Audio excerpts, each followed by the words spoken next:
हम लोग बात कर रहे थे प्लांट एम्ब्रियोलॉजी की। और प्लांट एम्ब्रियोलॉजी के अंदर हम लोगों ने स्टडी किया कि किस तरीके से पोलन ग्रेन्स जो मेल गेमेट्स होते हैं वो बनते हैं, एंड किस तरीके से फीमेल गेमेट्स जिनको मेगा स्पोर कहा था उनका डेवलपमेंट होता है। रिमेंबर दैट कि फ्लावर की 4 स्ट्रक्चर्स मेन होती हैं। ये जो ग्रीन वाला बेसल वाला पार्ट होता है इसको बोलते हैं सेपल्स, एंड देन ये जो कवरिंग वाला पार्ट होता है इनको बोलते हैं पेटल्स। ये होती हैं protective structures. And then finally बात की थी कि जो ये एंथर वाला पार्ट होता है, एंथर और इसका जो फिलामेंट होता है जो इसको अटैचमेंट रखता है फ्लावर से, एंड देन इनको कहा था स्टेमन्स। एंड देन फाइनली जो यहाँ पर स्टिग्मा वाला पार्ट था कि यहाँ पर पोलन ग्रेन आकर लैंड होते हैं, ये लैंड पैलेस होता है पोलन ग्रेन्स का। एंड देन यहाँ पर कोई भी जो पोलन ग्रेन होता है वो जर्मिनेट करता है, एंड देन जर्मिनेट होने के बाद में पोलन ट्यूब ग्रो करती है। यानी कि पोलन ट्यूब इस पोलन का जो न्यूक्लियस होता है उसको यहाँ ओवेरी तक पहुंचाने का काम करती है। तो इस वाले लेक्चर में हम देख रहे हैं कि स्टिग्मा की स्ट्रक्चर ऐसी क्या होती हैं जिसकी वजह से पोलिनेशन के बाद में फर्टिलाइजेशन होता है या फिर जो पोलन ग्रेन होता है वो जर्मिनेट होता है। एंड देन स्टिग्मा को यहाँ ओवेरी से कनेक्ट करने वाली जो स्ट्रक्चर होती है स्टाइल, वो कितने टाइप की हो सकती है अलग अलग स्पीसीज के अंदर। तो फाइनली बात करें तो जो फीमेल रिप्रोडक्टिव ऑर्गन होता है फ्लावर के अंदर वो होता है यहाँ पर कार्पल्स। और कार्पल की स्ट्रक्चर के अंदर 3 मेन स्ट्रक्चर होती हैं। सबसे पहले बात करते हैं हम लोग स्टिग्मा की। स्टिग्मा को हम लोग हिंदी के अंदर वर्तिकाग्र बोलते हैं। एंड देन इस स्टिग्मा को यहाँ पर ओवेरी से कनेक्ट करने वाला जो स्ट्रक्चर होता है उसको बोलते हैं स्टाइल। तो सबसे पहले मैं बात करूं कि structure of stigma and style, यहाँ पर ऐसा क्या होता है जिसकी वजह से पोलन ग्रेन जर्मिनेट करता है। पोलन ग्रेन का स्टिग्मा पर पहुंचना ही पोलिनेशन कहा जाता है। एंड देन फर्टिलाइजेशन के लिए एक पोलन ग्रेन को दूसरे फ्लावर पर या फिर उनके अंदर सेल्फ पोलिनेशन है उस स्पीसीज के अंदर, तो उसी फ्लावर के पोलन ग्रेन्स भी उस स्टिग्मा पर पहुंचना बहुत ज्यादा जरूरी है फर्टिलाइजेशन के लिए। ठीक है।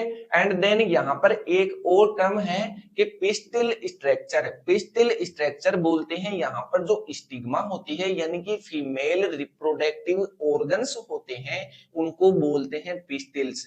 और इस लेक्चर के अंदर इन्हीं पिस्टिल्स के बारे में स्पेसिफिकली जानेंगे कि इनके अंदर आया हुआ कोई भी क्वेश्चन हमारा गलत नहीं होना चाहिए।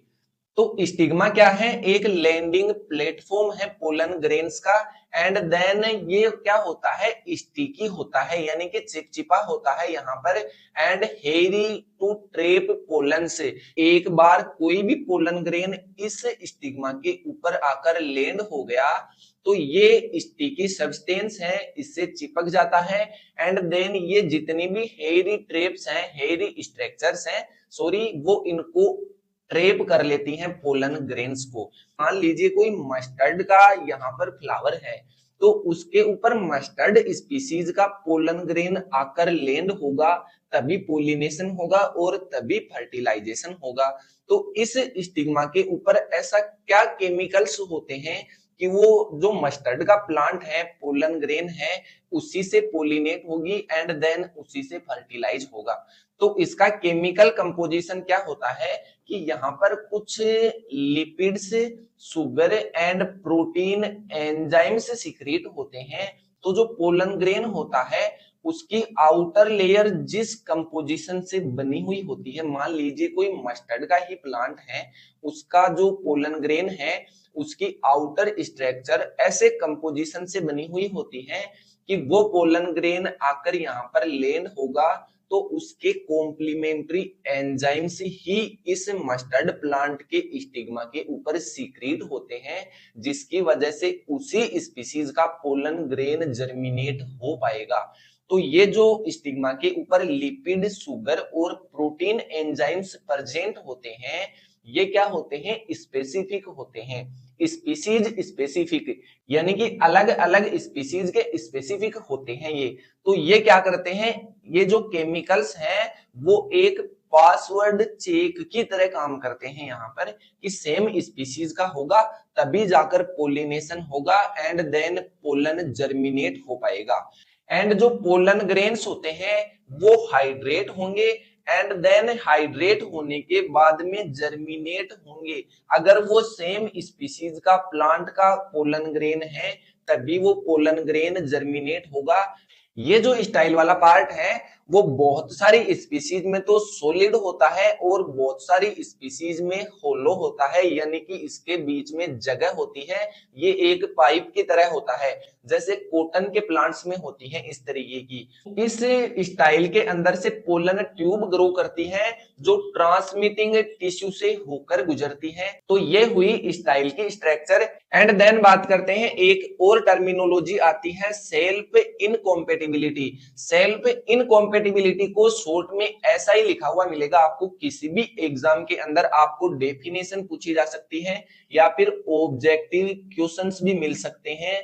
तो ये कॉन्सेप्ट क्लियर होना इतना ज्यादा जरूरी है कि इससे मिली जुली टर्मिनोलॉजी और उसकी डेफिनेशंस भी आपको वहां पर देखने को मिल जाएगी। इन फ्लावर्स, इन प्लांट्स के अंदर एक एलील होता है, एस एलील, ठीक है। ये एस एलील क्या करता है, इस चीज को अलाउ करता है और डिक्लाइन करता है कि ये सेम फ्लावर के पोलन ग्रेन्स से पोलिनेशन होगा, फर्टिलाइजेशन होगा या नहीं होगा। हम लोग मान लेते हैं कि यहाँ पर सेल्फ पोलिनेशन अलाउ नहीं है, कि इस पोलन ग्रेन की एस जीन है और इस स्टिग्मा की एस जीन है, वो इस पोलिनेशन को अलाउ नहीं करती है।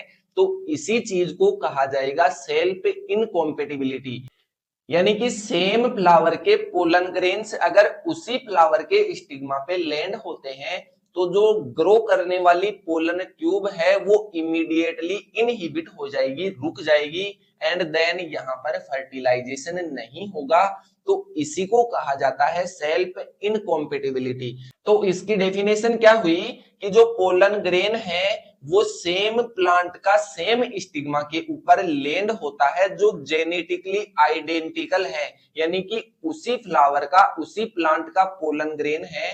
तो उस प्लांट के अंदर क्या हुआ, एस जीन होता है एक, वो एस जीन, एस एलील अगर सेम है दोनों का तो वो पोलन ग्रेन ग्रो नहीं कर पाएगा, वो उसका स्टिग्मा जो है उसको रिजेक्ट कर देगा एंड देन उसी को सेल्फ इनकॉम्पेटिबिलिटी कहा जाएगा। ये डेफिनेशन याद कर लीजिएगा।